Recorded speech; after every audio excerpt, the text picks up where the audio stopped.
It's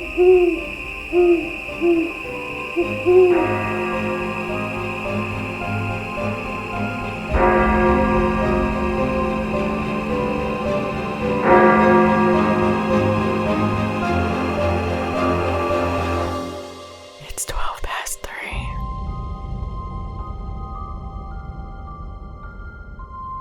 So previously you were talking about how you had a top 100 of horror films, and I'm curious if you actually have a list of your top 100. Yeah, I guess 100 was a little ambitious. So after that episode, I was able to jot down about 40 pretty easily. That's pretty good. Yeah, but after that, it was like, it almost seemed kind of pointless because now just, listing movies that I've seen that that I liked. Yeah. So what's the point of the list? I also found that I was thinking about how to order them. And I'm like, that was, I guess if I spent tons of time on it, but that's really difficult because I don't know, with me, my attitude towards movies will change over time, right? Yeah. So I think the first four are pretty easy. Top four are pretty easy, but still I wouldn't necessarily order them. Halloween, The Exorcist, Night of the Living Dead, and The Orphanage, or El Orfanato. El Fornato. Is that how you would say it? I don't know what you're trying to say. The Spanish word for the orphanage. El Orfanato. I don't know. I can't say it. I wouldn't know. I don't know how I passed Spanish. the Guillermo del Toro J.A. Bayona film. It's been a while. I think we watched that when you were really young. You were probably about 4 when... No, I do not let my daughter watch scary movies when she's 4 years old. No, I probably pooped myself. I was kind of disappointed that, for how big of a Stephen King fan I am, that other than maybe the recent remake of It, and, Carrie, too. I guess I would put Carrie. But for all the horror movies that they've done from his work, there really isn't much I could put even into my top 40. I think that's because they weren't really portrayed well, or they just don't translate well. Yeah. I think not translating well is probably good, yeah. But I would say the remake of It is probably the best one. We could get into a whole episode about movies based on Stephen King. It's funny that his non-horror stuff has made the best movies. Yeah. Well, anyway, like I said, that could be a whole other episode. But that was it. Those were my top 4. I did come up with 40 is pretty easy because there's a lot of movies that these days that have a lot of good sequels. Yeah. So Insidious, I liked all 4 of those movies. And then all the Conjuring movies. Yeah. Even The Nun, I would probably put in the top 40. I don't know. That'd be kind of iffy. I actually didn't mind The Nun. Well, not The Nun. I was thinking of Annabelle Comes Home. Oh, yeah. That. It's not bad. It's just, I think it was kind of overdone. Yeah, we won't get into that again. But anyway, enough of that. So we did watch Psycho last week. Yeah. So what did you think of that? It was a little weird and not at all what I was expecting. I think because it's really famous for the shower scene. And I want to say, like, no spoilers, but I mean, come on, it's a really old movie. And, like, if you haven't seen it, that's not my fault. Yeah. But it was such a short scene for how famous it was. And it was like, that's how Psycho was remembered and recognized, was for that scene. And it was just kind of disappointing to me. I don't know. I wasn't expecting it to be like this huge long scene, but I don't know. It's just kind of disappointing that it was just like, it just seemed so small compared to the whole movie. Yeah, that's kind of the reaction I had the first time that I saw it. Yeah. So again, it was not my era. Like, I watched Psycho like you probably watch Halloween. Yeah. We should have Grandma on the episode. Yeah. I remember her talking about Halloween and how she said that it scared her so much. And to me, it's kind of funny, not like it wasn't scary at the time. Yeah. Before we move on from this, we're rambling about this, but what is your all-time favorite movie? Oh, man. I should have had this prepared. Sorry, yeah, kind of. Or what's the one, maybe not your all-time favorite, but I know you talked about The Ring, right? Yeah. Is that the one that's like maybe not your favorite, but the one that just freaked you out the most, or the one you have the biggest memory of? Yeah, that one is probably the scariest for me. It doesn't, well, not obviously, but it doesn't scare me now. But when I first watched it, I couldn't sleep around a TV. But yeah, that was probably like the most memorable of how I felt during the movie. I think I would also go with Halloween is probably a movie I can watch every year. Like, there's some horror movies that I can't, like, I like them, but I can't watch over and over again. But I think Halloween, I think just because it's a classic, I can watch over and over. Yeah. So that said, totally forgot. What are you talking about tonight? So I'm going to be talking about the famous JonBenét Ramsey story. Very unfortunate. A lot of people go into detail about the case itself, but I don't hear a lot about all the theories. So I'm going to have like a brief description of what happened, not into too much detail because I imagine a lot of people know about it. And I'm going to just talk about all the theories of the case because a lot of them are out there. Well, I don't know anything about the story other than obviously, the basics of what happened. Yeah. So I'm interested. Okay. I hope so. On December 25th of 1996, 6-year-old JonBenét Ramsey was killed in her home in Boulder, Colorado. Police were called by her parents, John and Patsy Ramsey, at 5:52 the next morning to report their missing child. A ransom note was found demanding $118,000. Later that afternoon, JonBenét's body was found under a blanket in the basement. She had been beaten, strangled, found with tape over her mouth, and her hands tied together with a cord. There had also been signs of sexual assault. Boulder police did a poor job preserving the evidence and allowed John Ramsey to move his daughter's body from the basement, which disrupted the crime scene. I don't know if you heard any of the information about how the crime scene was not very well preserved. Yeah, I did hear a bit about that. I think that was the big thing about how messed up the whole investigation was. Yeah, again, not even with, her father disrupting the scene, but there was a lot of people walking around in and out of the house that weren't investigating. It's just amazing in this day and age. And you hear a lot about that in the old days where tons of people would come to the crime scene and people are walking all over the place. Yeah. But you think they'd have a little more control. I think also in their mindset at the time, it was just a missing person and not a murder case yet. This was before they found the body, I'm pretty sure. That everyone was walking around, but still you would think, you'd want to limit the people that are in the house. Yeah. There were no signs of an intruder, so the suspicion fell on JonBenét's parents. The ransom note for $118,000 was oddly specific since it had matched the amount of John Ramsey's bonus. The paper that the ransom note was written on was paper that was also found in the Ramsey home, and the note appeared to be unusually wordy. Did they ever, probably a detail you didn't hear about, but I was wondering if they knew who knew what the size of his bonus was. What people knew, what people could have possibly written the note. It could be his boss, but I don't know if anyone else knew. And I think that's why it mainly fell on her parents. Being suspected. Assuming his wife would know, right? Yeah. But how old was the brother at the time? Was he a suspect or was he really young? I do get into that. I don't know if I wrote his age down though. Okay. But I do get into all that. The investigation continued for more than 2 years, but in October of 1999, the grand jury hearing evidence in the case was finally dismissed with no recommendation for filing charges. So now I want to get into the theories because there are so many surrounding her death. A popular theory is that JonBenét's parents are the ones responsible for her death. The theories stem from their strange behavior after and the lack of footsteps in the snow surrounding the home. Patsy Ramsey said that she found out JonBenét was missing when she had found the 2.5-page handwritten ransom note at the bottom of the stairs. The note was filled with quotes from movies including Dirty Harry and Ransom and Speed. Wow, that's bizarre. I think it's really bizarre that it's a 2.5-page handwritten note from paper in their house. So that means who would stop and write that note? Yeah.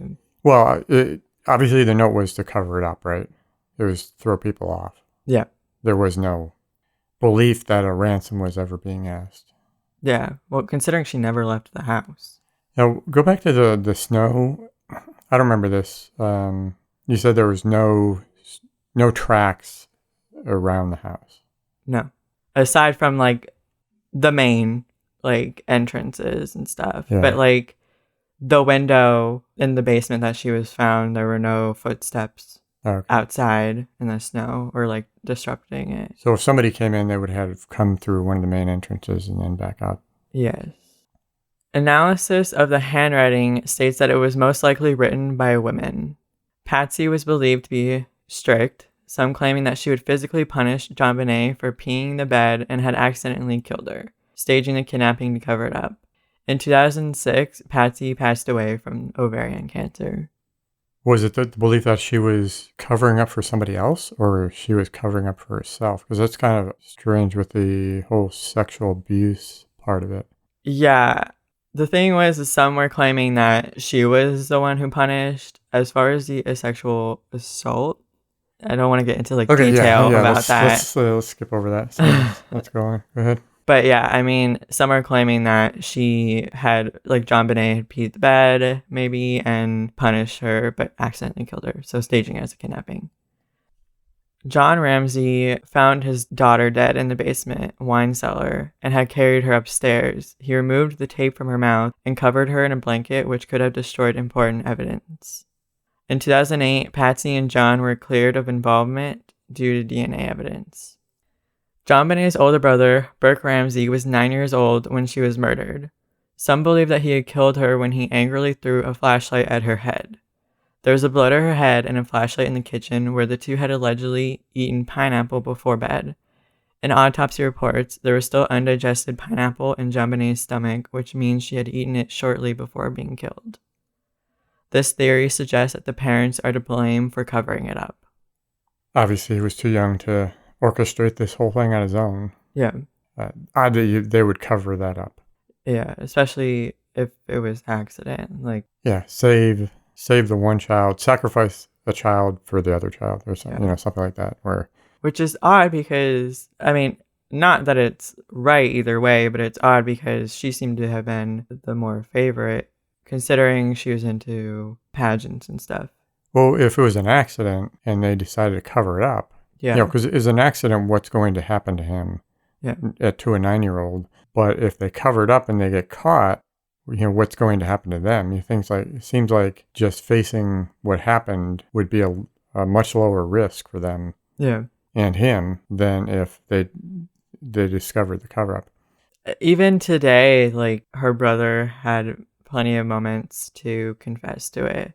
Because I don't think he would get in trouble for being so young and admitting to it now, considering his parents were the one. Like, he still doesn't talk about it. Yeah, that's weird. I imagine it has to do with trauma, too. I mean, that's a big deal to go through at a young age. Yeah, either whether he was involved or not. Yeah, it's got to be traumatic. A man by the name of John Mark Carr, who had been arrested on multiple charges, including child pornography, claimed that he was in the Ramsey house that night and saw JonBenét die, but wasn't the one who murdered her. He said, "Nobody wanted that little girl to die that night. Nobody. Her death was an accident. I was with her when she died, but I was not the person who caused it." Carr claims to still know the identity of the killer. He had said that he staged the crime scene in order to throw the police off track from the real killer. He was cleared from any charges after no tissue samples or bodily fluids matched his at the scene, which contradicted his theory. That's just such a bizarre story that he was there but didn't have anything to do with it. Well, what the hell was he doing there? It sounds like he just made up the fact that he was there. I think he just wanted attention. A longtime suspect has allegedly confessed to accidentally killing JonBenét in a series of letters to a former high school classmate. Gary Olivia is a convicted pedophile and is serving a 10-year sentence for possession of child pornography. He is up for parole in 2020. He was up for parole in 2020. But there was no time as to when in 2020, especially with how 2020 was. Well, it seems like a lot of people are wanting to admit to being involved in this, yet they haven't been able to figure out who actually did it. Yeah. This gets more bizarre. That's why I wanted to do the theories and those who confess, because the only ones I've ever heard were the parents and the brother and an unknown intruder. Like, those were the only theories I heard. These ones specifically, when I read it, I was interested in how they kind of don't get talked about a lot. He had written in a letter, "I never loved anyone like I did JonBenét, and yet I let her slip and her head bashed in half and I watched her die. It was an accident, please believe me. She was like no other kid." In another letter, he said, "JonBenét completely changed me and removed all evil from me. Just one look at her beautiful face, her glowing, beautiful skin, and her divine God body, I realized I was wrong to kill other kids. Yet by accident, she died, and it was my fault." Now he says she removed all evil from him, but then continues to talk about her appearance. This is a little girl. Well, he's just a sick individual. That's all there is to it. And demented that he's injected himself into this story. Yeah. The classmate he wrote to, Michael Vale, said that Gary called him late at night on December 26. Gary had said, "I hurt a little girl," but didn't give much more information aside from the fact that he was in Boulder, Colorado. The next day, Michael read on the front page of the newspaper, "Girl, 6, slain in Boulder, Colorado."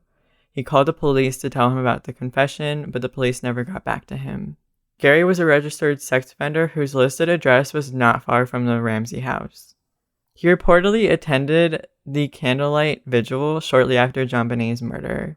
Despite many tips from Michael Vale, the Boulder police didn't consider Gary Olivia a suspect until 2000, when he was arrested on unrelated charges.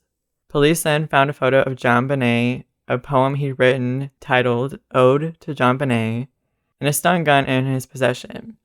Many investigators had theorized that a stun gun was used to subdue JonBenét on the night she was murdered. The investigation had lost interest when the new DNA methods failed to match his DNA to crime scene evidence. The Boulder Police Department has since acknowledged that the crime scene was mishandled. Now we're going to get into some strange theories. Oh, it gets stranger. Yeah. Oh, okay. A Santa Claus impersonator named Bill McReynolds was at the Ramsey house 2 nights before JonBenét was killed. He reportedly gave her a card that said, "You will receive a very special gift after Christmas." Because of how vague that message was, some believed he was behind the murder. McReynolds claimed he was innocent and died in 2002. Yeah, it's such a bizarre message to give to a child. Yeah. Yeah, I can see this gets weirder and weirder, that there's so many people that you could look at and say, this is very suspicious the way you're acting. Yeah. But then you have a whole list of these type of people. How did so many crazy people get involved in this one murder? Another strange theory is that Katy Perry is JonBenét Ramsey. I never heard that before. Yeah, I've heard it quite a bit. A 2014 YouTube video claimed that JonBenét's parents staged the murder and their child is alive and living her life as a pop star. So there's no body or anything? Is that what the police are in on this and everything?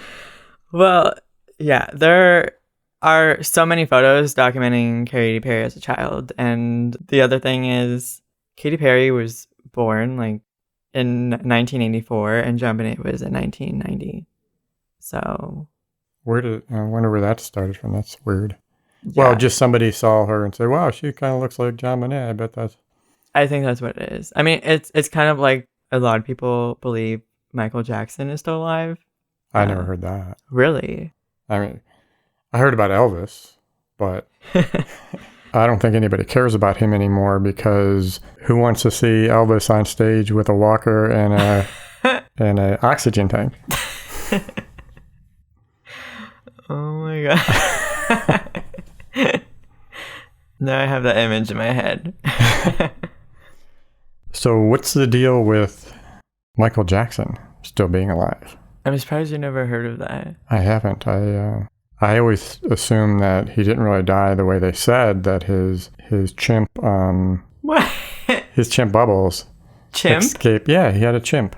I don't know. He had a pet chimp, and then they had to send him to a preserve when he became an adult. But I always assumed he escaped and came back and killed Michael Jackson. Is that a real theory? It is now. Oh my gosh. Is that just a theory that he's alive? Well, I've seen, quote, video evidence. Oh, okay. I was going to ask, have there been sightings? Have there been sightings? Yeah. Well, there's this video that people have going around that he walks out, he's in a parking garage and walks out of the coroner's van and then goes into the building. But I don't know. I'm surprised there's not more of that then, because I never heard of that. But like I said, in the era when Elvis still being alive was a big thing, it was always on the radio. People would be calling up claiming to be Elvis, and they'd be talking to the host and stuff, and just crazy shit.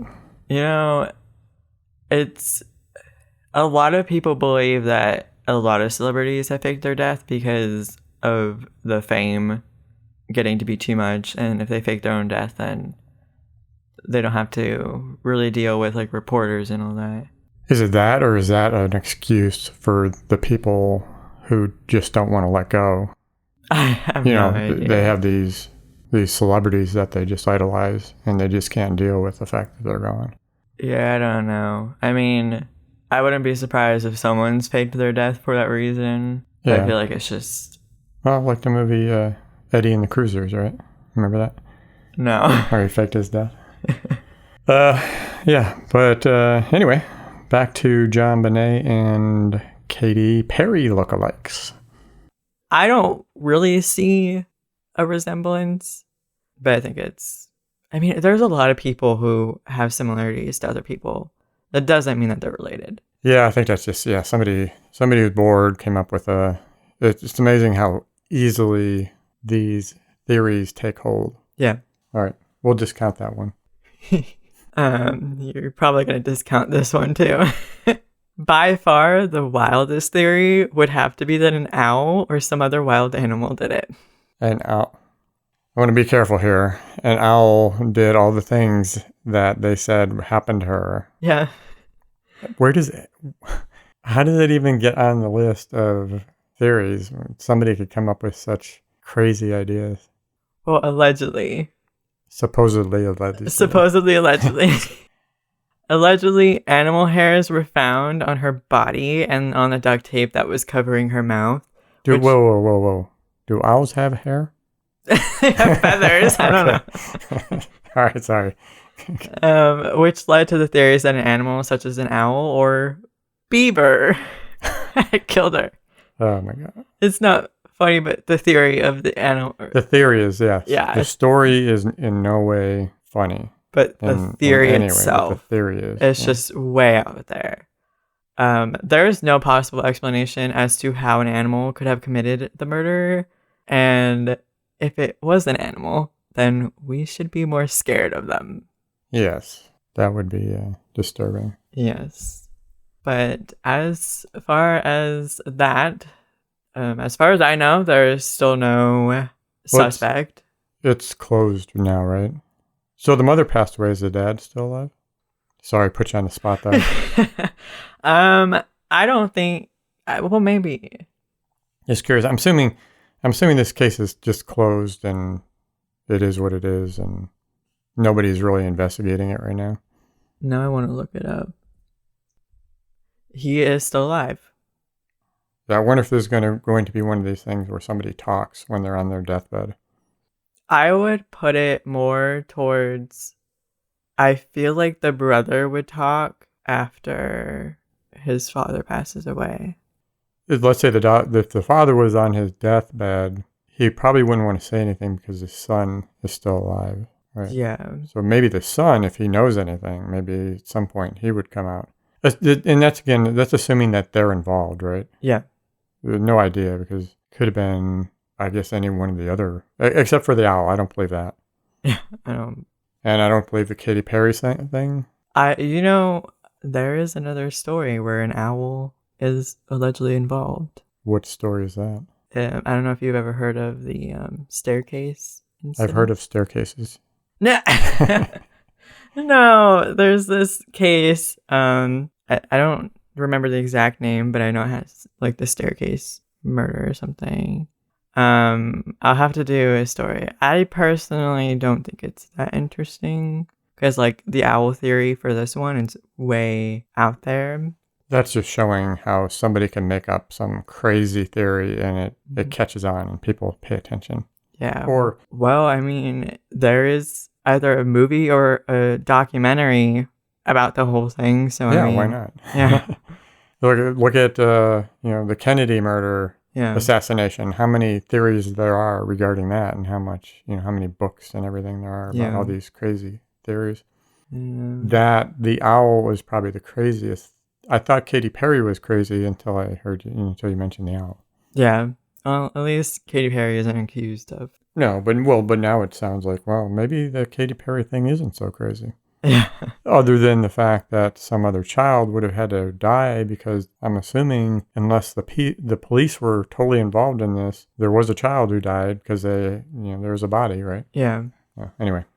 I'm looking at his list of children. He has a lot of kids. John? Yeah. From? I'm assuming they're from previous marriage or recent marriage. Oh. Because he did remarry in 2011. I'm assuming I would assume they're the most recent marriage, because how would they not be brought up at all? I don't know. But yeah, that's it for JonBenét. Well, yeah, that's a really bizarre. Well, yeah, the whole thing is bizarre that they could mess up that investigation so badly. It's sad. I mean, I wish there were answers and justice. Yeah, it's sad that obviously people get away with murder all the time, but for them to get away with it because of such a mess up. Mm-hmm. That was it? Yeah. All right. So tonight I decided to just do a few, some random stories that I ran across that I thought were kind of interesting. Maybe not too random, because I guess I'd put them in the categories of weird coincidences, good or possibly bad luck, depending on how you look at it, and maybe a miracle. Interesting. Yes. So the first story I'd put under the category of weird coincidences. Okay. And this is related to Edgar Allan Poe. So in 1838, Edgar Allan Poe completed a novel. His only completed novel. Yeah. The narrative of Arthur Gordon Pym. In the story, the crew of a ship gets stranded with no food or water. Eventually, the men decide to draw straws to determine which one of them will be sacrificed for food. Oh my. Yeah, how do you get to that point, right? Wait, you said they're at sea? Yeah. The unlucky character is named Richard Parker, and he is promptly stabbed to death, and then they do their stuff. So jump ahead 46 years to 1884. And this is real life, not a book anymore. A yacht named the Mignonette, I believe that's the correct pronunciation, left England headed for Sydney, Australia. It subsequently sank in a storm, and the 4-man crew were lucky to escape in the lifeboat. Yeah. But then they were stranded again out at sea. At one point, they did manage to catch a turtle, but that only yielded about 3 pounds of meat, and wasn't enough to sustain them as they waited to be rescued. Yeah.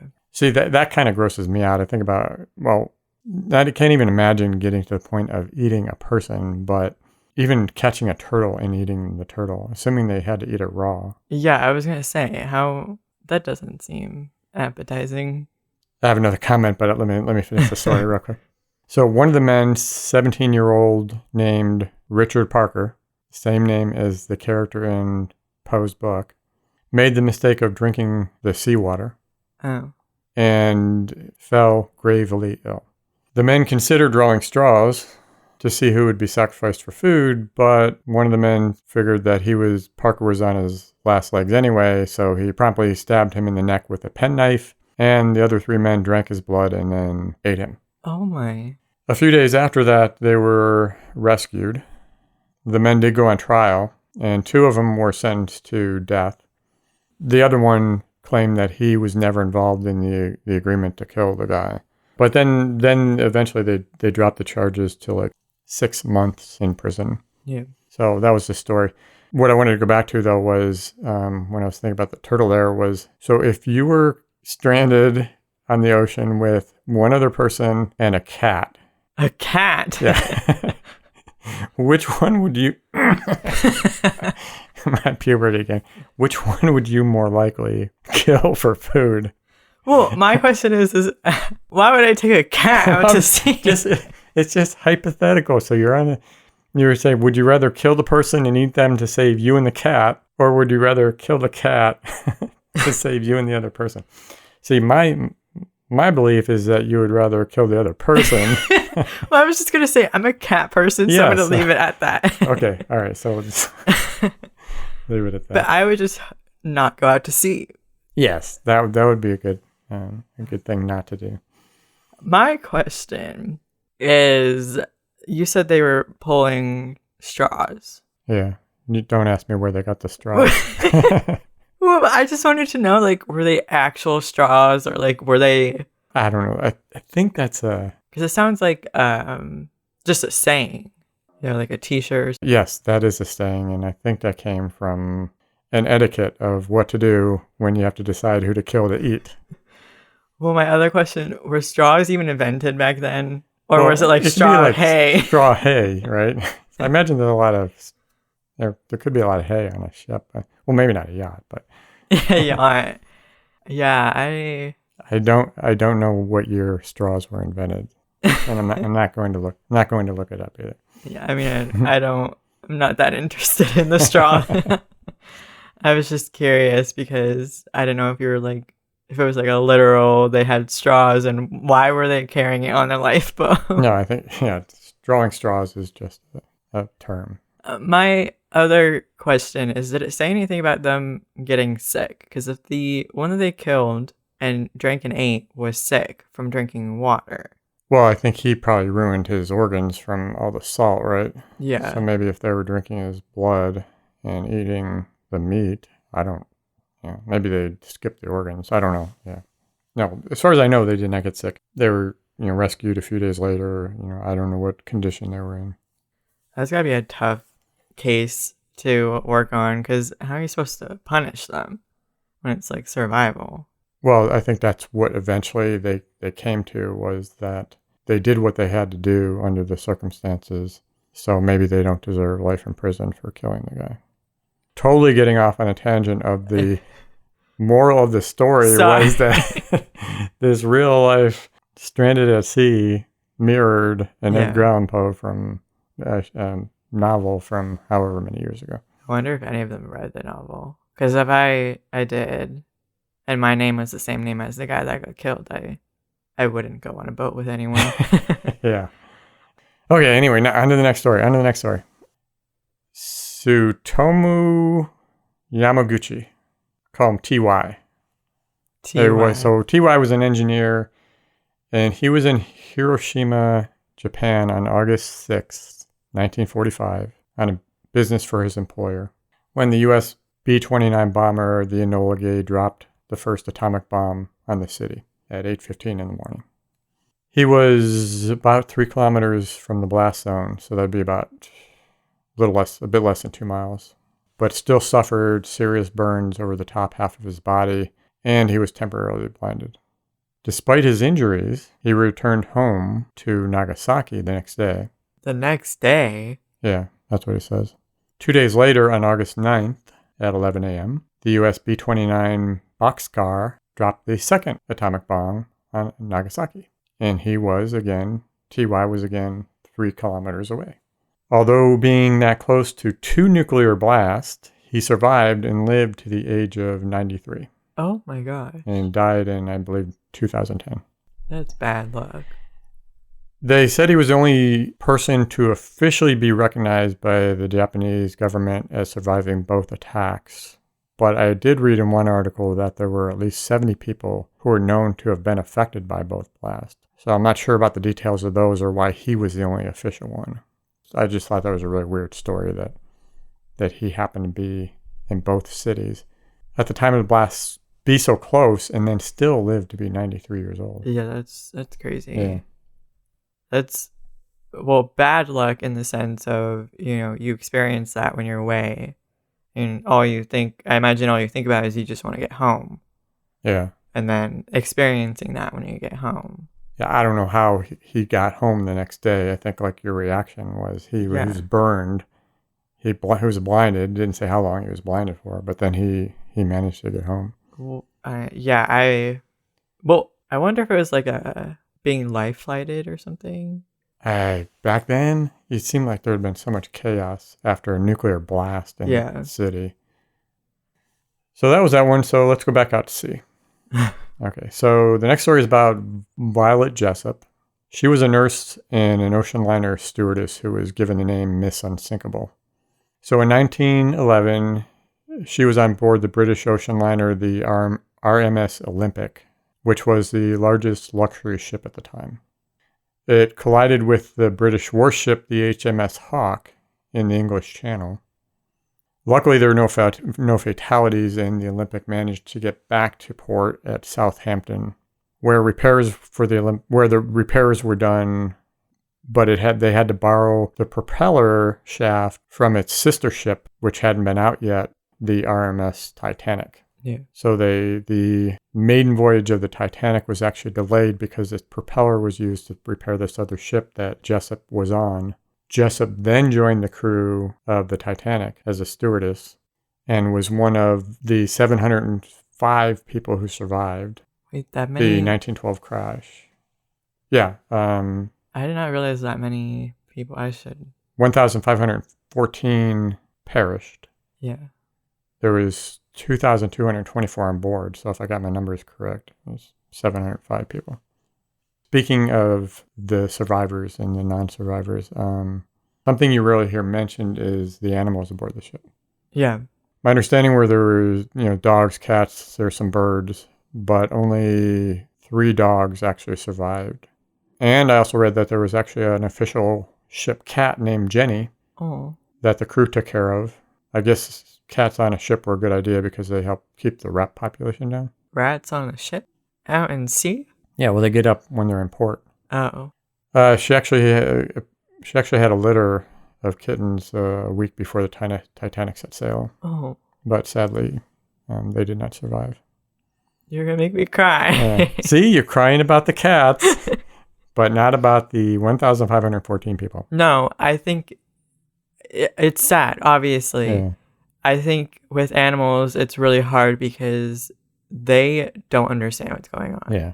Just like babies and little kids. Yeah. They have no idea what's going on. They can't defend themselves. No, I understand. Just Yeah. giving a hard time.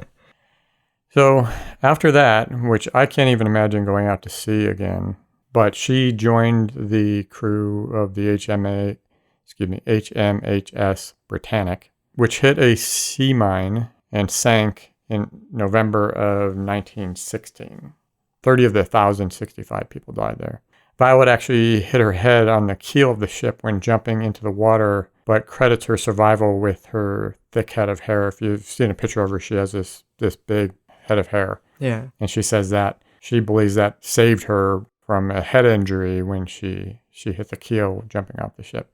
But anyway, that was the story that she had survived 3 ship crashes. That's 2 sinkings. Yeah. So is moral of the story have a big head of hair? Yes, have a big head of hair and don't go out to sea. Don't go out to sea. Don't let your cats go on cruises. Yeah. Okay, so next one. Another strange tale. So we have Shenandoah National Park Ranger Roy Sullivan, who holds the Guinness World Records for being struck by lightning more times than any person. Oh my gosh. Between 1942 and 1977, he was struck on seven separate occasions. Unfortunately, as the strikes continue, Roy started to believe that an otherworldly force was out to destroy him, and he developed a major fear of death. I have a list of the strikes, but I won't go into those details. The only one I think worth mentioning was his sixth strike in 76, when he saw a cloud and thought it was following him. Maybe that's why he started a mental breakdown, because he started thinking that these storms were after him. Or maybe they were, because he did end up getting hit by lightning. Yeah. After seeing that cloud. Oh my god. So I don't know. Maybe there were otherworldly things going after him. I did read, just one mention, I did read a question about the legitimacy of lightning strikes, mainly because all seven were documented by the National Park Superintendent R. Taylor Hoskins.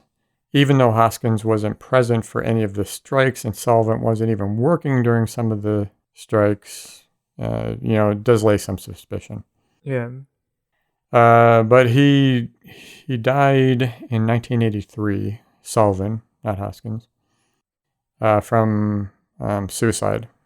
But it wasn't related to the lightning strikes. It was supposedly over rejected love. Oh. Yeah. Some other, nothing to do with supernatural, but some interesting facts about lightning while we're talking about it. The average number of people struck by lightning in the U.S. is 270 a year.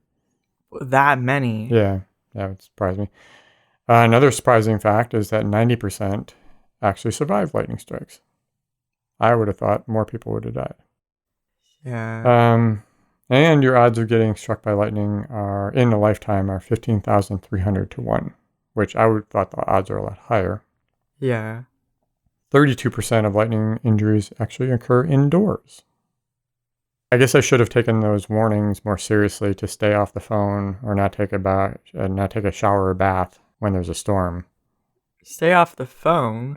Yeah, well, this was before your landline. Yeah, landline. Where there was actually a wire going from the mouthpiece to the ground. So yeah, I think now it's safe to be on the phones. What about with showering though? Well, I guess you do have metal coming in from the water coming in. I guess the lightning could hit the line outside because it is up above ground, at least out in certain areas. So, I don't know. I remember, and I know this is kind of off topic, but I mean, I was told the same thing. When it's storming, don't take a shower or bath. Yeah. But one time when I was at camp, and it was storming really bad, and I understand because at camp we spent most of the time outside, like you kind of want to, wash all that off before going to bed. But it was storming and lightning really bad, and I was like, oh, you should probably wait to shower in the morning or like at least later at night because it's lightning. And they're like, oh no, like the water comes from a well. And I'm like, do you not see the giant metal coming from the well? Like, I mean, I don't know. It's just... I think it's probably safer to just wait till after the storm. That's what I did. I was like, you guys go ahead. It's your problem now. One interesting thing I read was I found that the Yamaguchi, Jessup, and Sullivan were on a number of lists of unluckiest people in the world. I guess to me that's a matter of perspective, because I would consider at least Yamaguchi and Jessup to be some of the luckiest people. Yeah. But anyway, so that was that. Sullivan, obviously, probably unlucky, right? Yeah. He did survive 7 strikes, but that's got to piss you off and mess with your head, right? Well, I think maybe unlucky for all of them in a sense of, like, it keeps happening. Because it's like, I feel like it's one of the situations that, the bomb... Well, for her, then just don't go out to sea anymore. But how do you... You should feel lucky that you survived those wrecks and find a new line of work. But maybe it was hard back then for her to find work. Okay, so at some point, if she had gotten into another shipwreck and actually died, then I would say, okay, yeah, she was unlucky. Yeah. She kept having these bad things and it eventually got to her. And yes, being in 2 nuclear blasts is unlucky, but he did survive and he did live to 93, which is a lot more longer than a lot of people can say. So again, perspective, right? I think my viewpoint, though, is that has to have a lot of trauma attached to it. Oh yeah. I'm not saying that I'm not saying that they weren't scarred from these experiences, but maybe that's what they mean by unlucky. yeah, I don't know. Maybe. I mean, survivors go for all those cases and stuff. I don't know. I think supposedly allegedly, if your hair randomly gets staticky outside, allegedly that means that you are going to be struck by lightning. Yes, if my hair got static outside, I would be figuring out where the hell do I run to. Wait. What hair? Wow. Claws out, bitch. Oh, you want to go there? Yeah, you went. For your information, I was talking about the hair in my ears. Not the nose, because those don't stand up, they just tingle. Just tingle? Anyway, not that it's any of your business, but when my hair stands up, I'm going to look for somewhere to run. Yeah. Or, I was going to say from the movie Twister, where the guy says, bend over and stick your butt in the air, because that's the best place to get struck by lightning. What? Got all that muscle back there. I don't know. Okay, on to my last story. My last story, but I think my favorite. So Martha Paul was the choir director at the West End Baptist Church in Beatrice, Nebraska between 1920 and 1950. She was very strict about punctuality when it came to choir practice, and with very few exceptions, everyone would arrive on time. Okay. On March 1st, 1950, the 15-member choir had a practice scheduled, and Martha asked everyone to be there at 7:25 p.m. That afternoon, Reverend Walter Kemple had gone to the church to set things up for the choir. Being a chilly day, he decided to light the boiler so that it would be warm for their practice. Yep. It is thought that a gas leak filled the church and was ignited by the boiler. The explosion occurred at the church at 7:27, so 2 minutes after choir practice was to start. After the supporting walls blew out, the roof crashed down and the church was demolished. Oh my gosh. The amazing thing is that the church was empty at the time. Although the members could not remember a time when anyone was late, all of the members were delayed that day. Rowan Estes and her sister were driving together and had car trouble. The Reverend's wife was ironing a dress because their daughter, Marilyn Ruth, had spilled food on the one she had been planning on wearing. Lucille Jones lost track of time while listening to the radio, so she and Dorothy Wood, who Lucille was going to pick up, were both late. Martha Paul's daughter, Marilyn, was the pianist and had planned on getting there 30 minutes early, but she fell asleep after dinner. Her mother had trouble getting her up and ready, and they both ended up running late. Mrs. Leonard Schuster would have normally arrived 5 minutes early with her daughter, Susan, but she had to stop by her mother's house. LaDonna Vandergriff was having trouble with a geometry problem, causing her to be late. Herbert Kipp was wanting to get a letter in the mail and planned on being a few minutes late so he could drop it off. Harvey All was taking care of his 2 sons while his wife was away and had planned on taking them with him. They got to talking, and when he looked at his watch, saw that they were late. And Joyce Black, who lived across the street from the church, was ready but tired that evening and was having trouble getting up the energy to get going. Oh my gosh. That's crazy. Yeah. Especially all of them. Yeah. Everyone. So what you're saying is that geometry can actually save your life? Yes, if that's what you want to take away from this. That's crazy. That's scary. Like, that's really scary to think about, like, you were supposed to be in that building. Yeah, I can't even imagine. Imagine the lady who lived right across the street. That would be... And to see that go on. But... So, that was it. That's all I had. It's getting late. Yeah. Been a long show. Yeah. Thank you once again for joining us. Make sure to visit next week for more weird and creepy stories. Don't forget to follow us on Twitter and Instagram at 12past3 or email us at podcast@12past3.com. Good night. Good night.